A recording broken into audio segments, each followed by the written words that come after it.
For more than half a century, the nation of Syria has been a drug empire. From the early days of the Assad family dynasty, Syria's leaders, its warlords, its cartels, and some of its biggest businesses joined forces for a singular purpose: mixing, pressing, and distributing cheap and effective street drugs.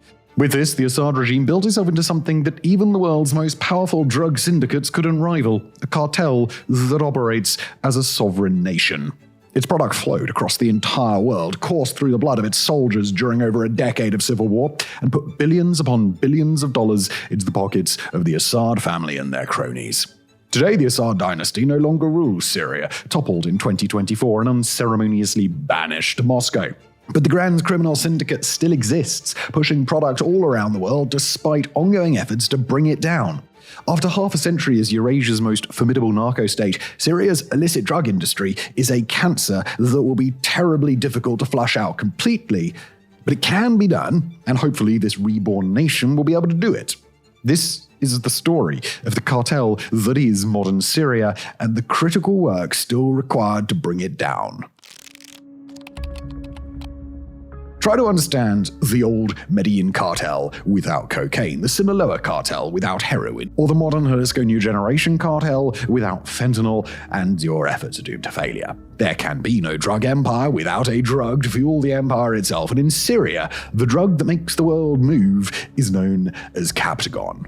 It's an amphetamine drug, basically a cheaper, easier to make, and lower quality substitute for meth, and although, according to its users, it's not nearly on par with the good stuff, it still does the job very well. It's highly addictive, first marketed as an attention deficit and narcolepsy medication, but circulating as a street drug starting in the 70s and 80s. Once it gained real street value, Captagon was pushed out of legitimate pharmaceutical industry, but instead of destroying the drug supply chain, it was pushed underground. First, the industry moved to Eastern Europe, and eventually, around 2011, it moved over to Syria. Now, when we say that Syria has been a narco-state for about half a century, that doesn't mean that it's exclusively done business in Captagon throughout that time. Instead, Syria, under the Assad family dynasty, began with the production of cannabis in the mid-1970s. From 1976 all the way through 2005, Syria occupied a large part of Lebanon, a devastating and destructive affair that left its own indelible mark on the region. But besides the forced disappearances of tens of thousands of civilians, the indiscriminate extrajudicial killings, and the nearly 30-year repression of Lebanon and its people, the Assad dynasty and its political allies took advantage of the economic potential of the fertile Bekaa Valley.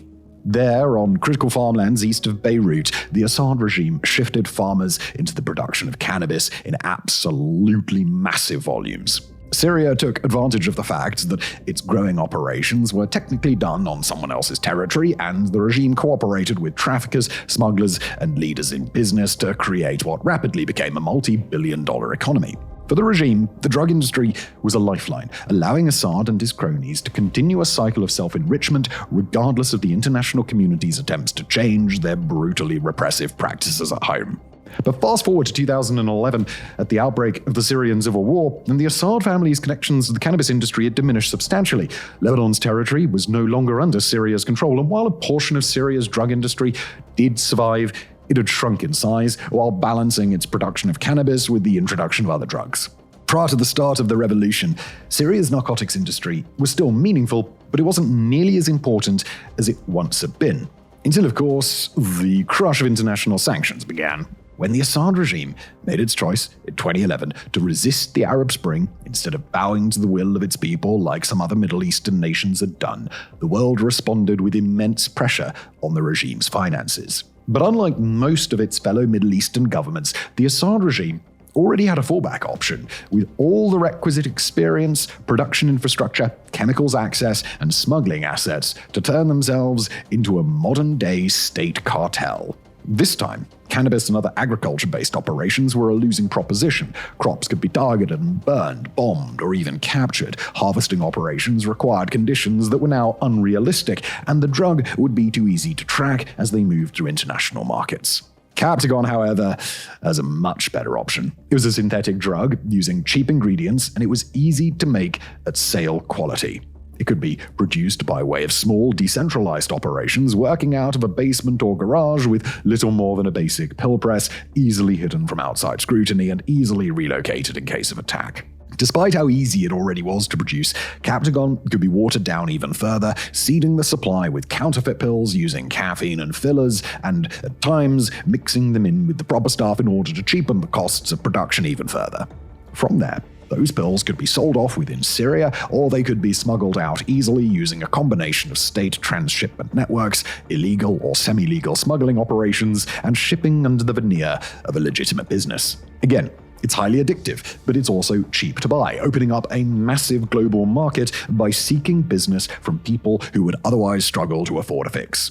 On the street in war-torn Syria, low-quality Captagon was available at times for the equivalent of less than $1 per pill. At its most expensive, the highest quality Captagon on sale to Gulf state clients still cost under $20 per fix. By contrast, even the highest quality stuff costs less than the equivalent of 25 cents to produce. In Syria, a large portion of the production was done under the protection of the 4th Armored Division of the Syrian Army, under the direct control of Bashar al-Assad's brother, while many members of the extended Assad family and other wealthy Syrian businessmen were deeply involved in the trade. And the Syrian regime had its own customers too. Very quickly, as the war intensified, Captagon began making its way to the front lines in massive amounts, taken liberally by soldiers of the Syrian regime to produce an internally euphoric but outwardly calm sense of focus. According to those who've studied the drugs, the effect can make a soldier feel invincible, highly aware of their surroundings, while the effects of fear, hunger, discomfort, and deprivation are blunted. As Syria became washed in the stuff, rebel factions began to purchase it too, and even groups like the Islamic State became customers. This was to the degree that Captagon was labeled in the Western press as the, quote, jihad drug. With Captagon flowing through their veins, regime soldiers, rebels, and jihadists alike became more willing to pour themselves into the horrors of battle. Before long, almost every faction in Syria depended on the stuff, at least to some degree, with the heaviest users often employing it before they carried out attacks, last stands, or other acts in combat that they were unlikely to survive. As a result, even the factions that fought and bled to bring down the Assad regime were still some of its most important customers. The Captagon industry financed the production of weapons and ammunition, the repression of Syrian civilians, and the war effort to stamp out dissent and resistance, all with the help of the very dissenters that the Assad regime was fighting. Even in communities under Assad's control, Captagon was frequently flooded into restless zones, with police even handing it out for free in some cases, knowing that a civilian population hooked on the stuff was far less likely to cause problems. By the mid-2020s, the Assad dynasty's product had spread across the globe, making up a full 80% of the global Captagon supply, or even more potentially. In the Middle East, nations like Turkey, Egypt, Saudi Arabia, and the Emirates were hooked on the stuff. Its transshipment routes traveled through Mediterranean Europe, and while it never really caught on in the West outside the Mediterranean, it didn't need to. The Assad regime already had a market for just about every pill that it could produce, and it used that money to sustain the regime and its war effort long after the combined effect of sanctions and economic ruin would otherwise have forced the nation into full collapse. Every so often, massive drug busts would reveal the sheer volume of Captagon flowing through the Middle East. For example, in 2020, Italian police uncovered 84 million pills aboard a ship, collectively worth over €1 billion, while a few months later, Malaysia seized 95 million pills. In 2022, Saudi police found 76 million pills in a single shipment, while in early 2023, a single trafficker was able to fit 4.5 million pills into cans disguised as green beans that he intended to bring aboard a commercial airliner. But between the low street value of the pills and the fact that Captagon production and smuggling had become a multi-billion-dollar industry for Syria annually, it was clear that these interdictions were just a small fraction of the total supply. In 2023, the nations of the Arab League even agreed to allow Syria back into the bloc while the civil war was still raging, so that Syria would agree to end regional Captagon smuggling. At the same time that the Syrian regime fell, Damascus appears only to have made a token effort and likely intended to continue its illicit industry for as long as it could. Now, of course, the Assad regime couldn't last forever, even despite its best efforts. In December 2024, still less than a year ago at the time of writing, a rebel coalition led by the group Hayat Tahrir al-Sham launched a lightning offensive moving southward. By the time that the offensive concluded, HTS and its partners had crashed through layer after layer of brittle defensive lines, Assad had fled to Russia, and the regime itself was in a state of collapse. But as Syrian rebels celebrated in the streets, as HDS converted itself into a transitional government, and as the hard work of state reconstruction started all over the country, the Captagon industry also had to be dealt with. On the one hand, it was easy enough to assume that Syria's narco-trafficking industry would take a hit when Assad fell, and by all outward accounts, that's precisely what happened. Without regime officials to protect them, drug labs were exposed, producers and traffickers were identified by civilians they'd previously pushed around, and the state infrastructure that was used to traffic large portions of the drug supply was shut down. The nation's transitional leader, Ahmed al-Sharaa, pledged to, quote, purify Syria of its drug trade, and thus far, he and his allies have done a considerable amount of work to that effect. Raids have become increasingly more common, interdiction efforts have become ever more successful, and now that the new Syrian leadership was interested in cracking down on the trade, international cooperation became substantially more effective. This June, Syria made news by arresting a cousin of Bashar al-Assad, first name Wasim, who had worked for a decade to traffic drugs on behalf of the regime. Fact-finding missions and international journalists were given an inside look at the trade, traveling into abandoned drug factories regularly and unveiling financial records that largely confirmed what analysts had suspected, that the Assad regime was seeing revenues of up to $5 billion from Captagon every single year. Meanwhile, the nations of the Middle East have happily pitched in to deal with the problem.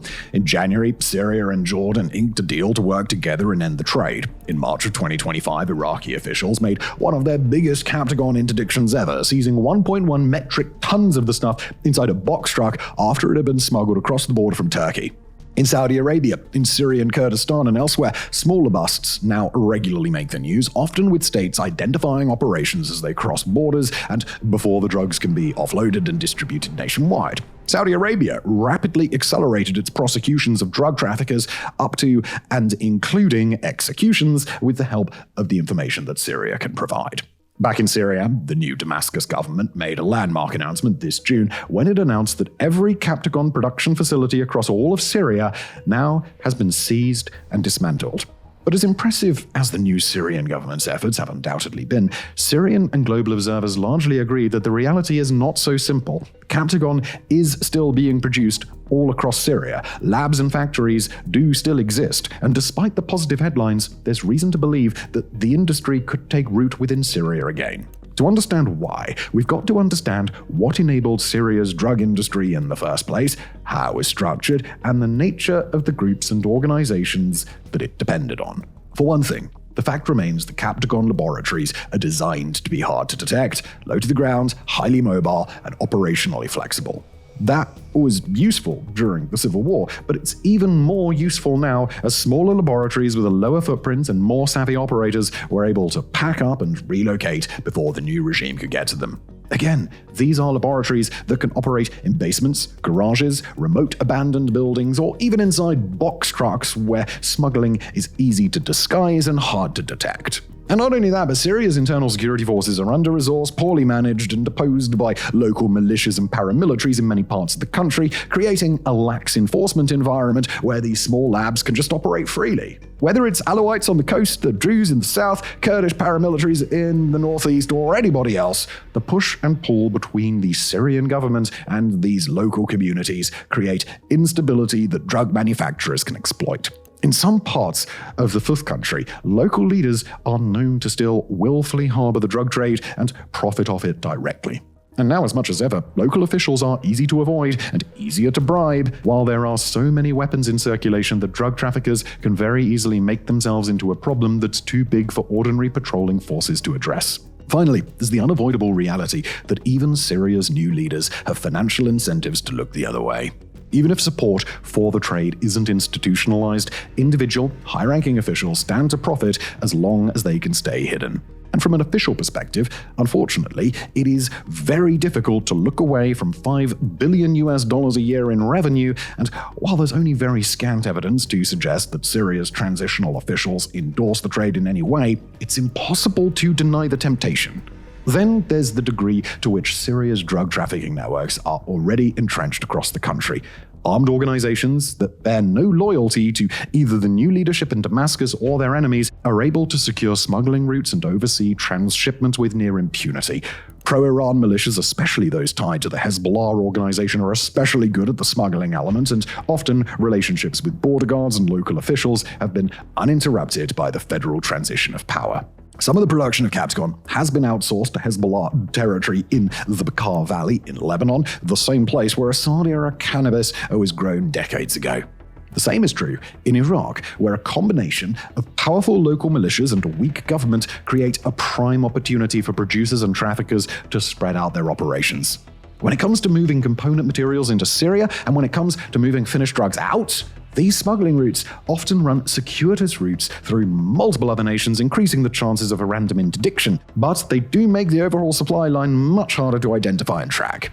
At times, they use small consumer-grade drones and even remote-controlled balloons to move the stuff across border regions. This is done in small shipments that are far harder to intercept than just rolling a truck through a border checkpoint.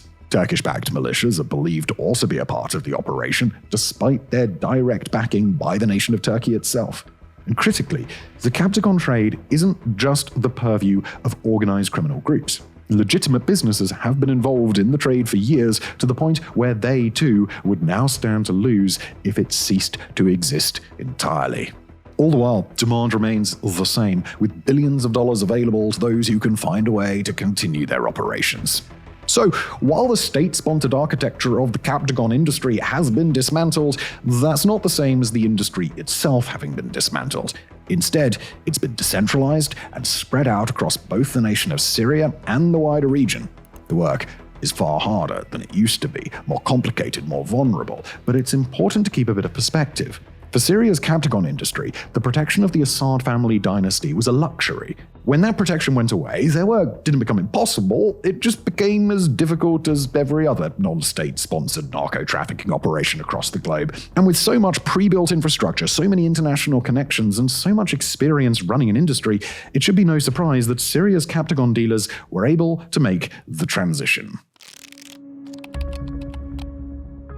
For the new rulers of Damascus, there can be no denying the work that has already been done to constrain the flow of Captagon is a legacy-defining achievement.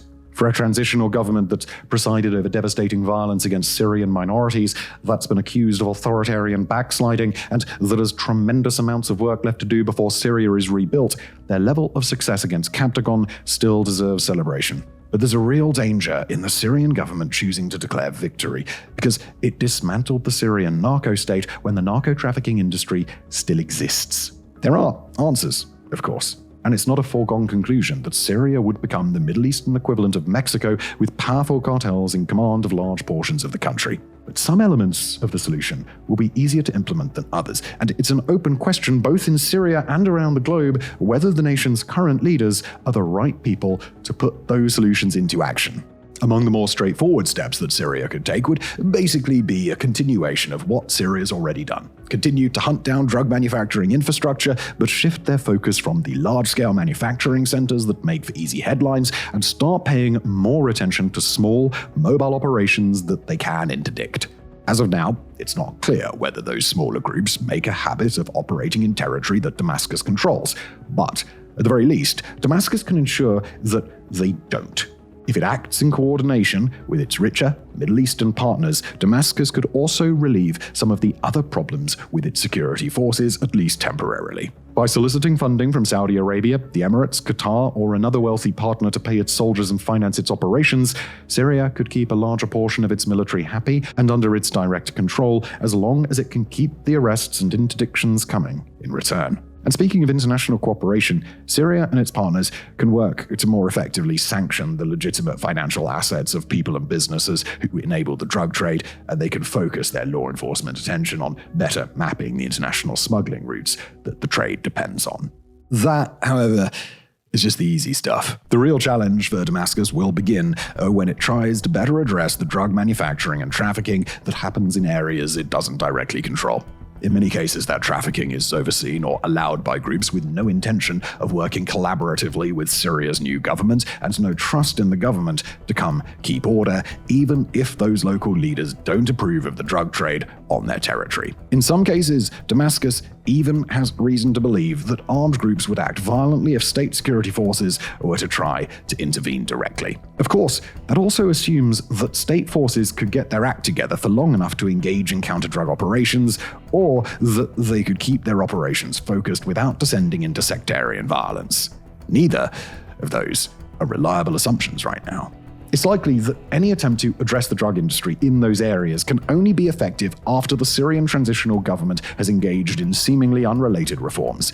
If local groups are skeptical of the transitional government or believe it to be hostile, they won't cooperate with initiatives that will welcome government forces onto their territory, let alone when those initiatives would destroy the independent revenue streams that allow these groups to maintain their autonomy.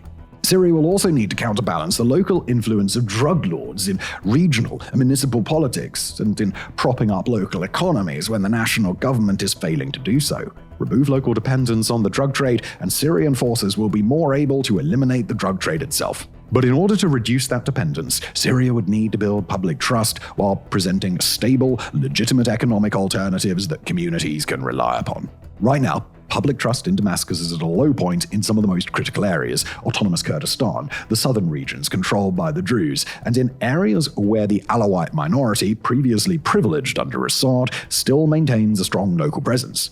Until those groups can be convinced to work with Damascus, it's highly unlikely that Damascus will be able to intervene against the drug trade in areas they control. And although Damascus or international partners could finance these groups' own anti-drug operations directly, that would come with major problems. Not only could that money easily be siphoned off or misused, but it would legitimize the existence of militia or paramilitary forces outside the control of the Damascus government. As the Captagon trade decentralizes from Syria and becomes a regional challenge, it's all the more important for other Middle Eastern governments to make a choice. Either they can stand by and allow the trade to entrench new smuggling routes and new production centers, or they can intervene rapidly to disrupt what's already being built. But even that will require these nations to move past key barriers, partly because they'll have to admit they have a problem, which they're often loath to do, and partly because they'll be working in an environment where not every nation will be acting in good faith. Because the influence of Hezbollah in Lebanon, the apparent awareness of Turkey to the drugs moving across its soil, the instability and corruption of Iraq, the meddling role of Iran, and more, governments that want to actively interfere with the Captagon trade will have to do it while acknowledging the complex role of nearby governments.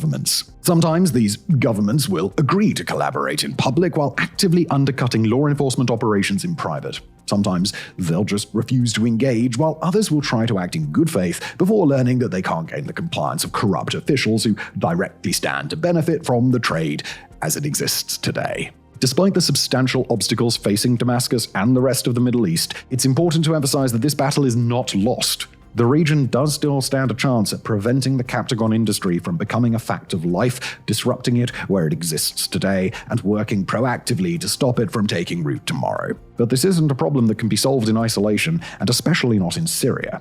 It wouldn't be totally accurate to describe the Captagon industry as a mere symptom of Syria's larger problems, but the overall situation in Syria is a major barrier, perhaps even the major barrier to real progress. Reunify Syria under a genuinely well-intentioned government that can spread security and prosperity to its people, and the real work to eradicate Captagon can begin.